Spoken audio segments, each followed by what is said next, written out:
আগরতলা হাতিপাড়ায় ভিকি হত্যা মামলায় উমা সরকারকে আবারও 5 দিনের রিমান্ডে নিল পুলিশ। তদন্তকারী পুলিশ অফিসারের দাবি, ভিকি ওরফে দুর্গাপ্রসন্ন দেবকে হাতিপাড়ায় আনার জন্য রাজু বর্মন থেকে টাকা নিয়েছিলেন উমা সরকারও। মা এবং মেয়ে মিলে টাকার বিনিময়ে ভিকিকে হাতিপাড়ায় নিয়ে আসে। এই জায়গাতেই বিকাশ দাসের ওষুধের দোকানের সামনে গুলি করে হত্যা করা হয় ভিকিকে।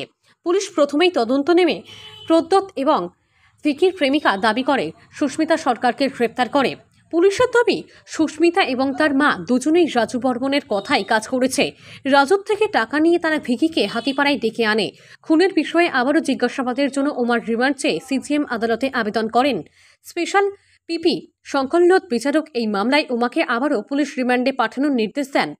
ভারতরত্ন সংঘের সম্পাদক ভিকি হত্যা মামলায় পুলিশের তদন্তে বেশ কিছু চাঞ্চল্যকর তথ্য পেয়েছে পুলিশ।